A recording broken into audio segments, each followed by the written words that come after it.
Assalamualaikum, halo anak-anak. Berjumpa kembali pada pelajaran prakarya. Prakarya kelas 8, kerajinan bahan lunak. Sebelum pelajaran dimulai, jangan lupa untuk berdoa. Anak-anak semua, hari ini kita akan belajar kerajinan bahan lunak. Apa saja yang akan kita pelajari? Kita bisa melihat dari indikator pencapaian kompetensi berikut. Yang pertama adalah mendeskripsikan pengertian kerajinan bahan lunak. Jadi kalian diharapkan tahu apa itu pengertian kerajinan bahan lunak. Kemudian yang kedua, mengidentifikasi perbedaan bahan lunak alami dan bahan lunak buatan. Dan yang ketiga adalah mendeskripsikan prinsip kerajinan bahan lunak. Itu indikator kerajinan bahan lunak materi kelas 8 ya, kerajinan semester 1. Mari kita menuju ke materi utama. Kerajinan bahan lunak. Apa arti dari kerajinan bahan lunak? Jadi, kerajinan bahan lunak adalah suatu produk kerajinan yang menggunakan bahan yang bersifat lunak sebagai dasar pembuatannya. Jenis-jenis bahan lunak dibedakan menjadi dua.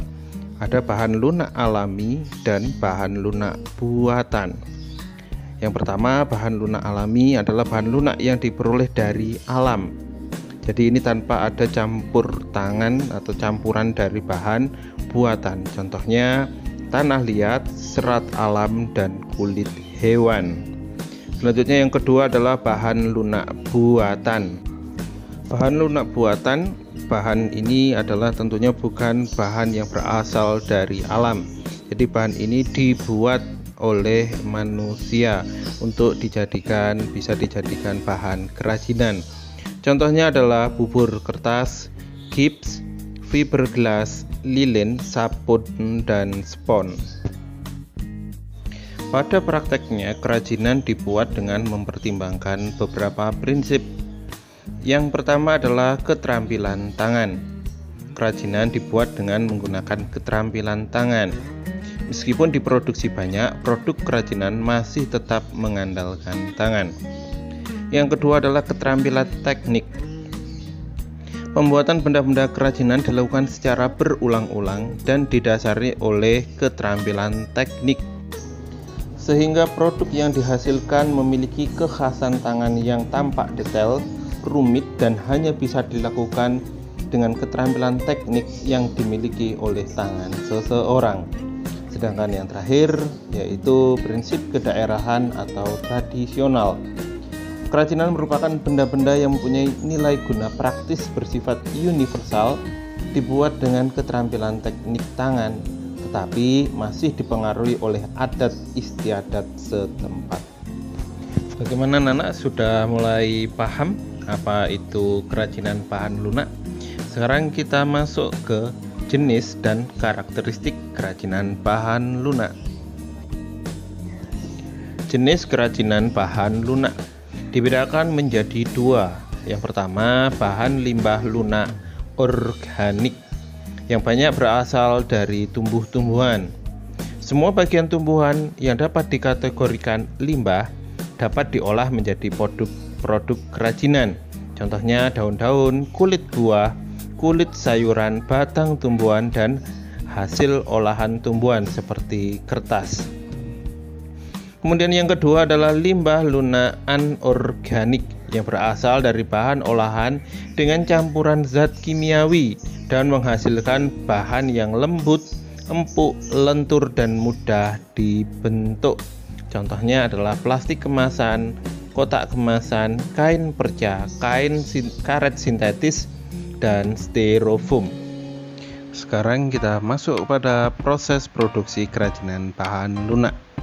Dalam perancangan produksi kerajinan bahan lunak, sebelum melakukan proses produksinya, tentu terlebih dahulu kita harus menyusun rancangan. Adapun syarat-syarat rancangan benda kerajinan adalah sebagai berikut. Yang pertama adalah kegunaan atau utility. Benda kerajinan harus mengutamakan nilai praktis, yaitu dapat digunakan sesuai dengan fungsi dan kebutuhan. Ini yang disebut dengan kegunaan atau utility. Contohnya, gerabah untuk alat dapur. Syarat yang kedua adalah kenyamanan atau comfortable. Benda kerajinan harus menyenangkan dan memberi kenyamanan atau comfort bagi pemakainya.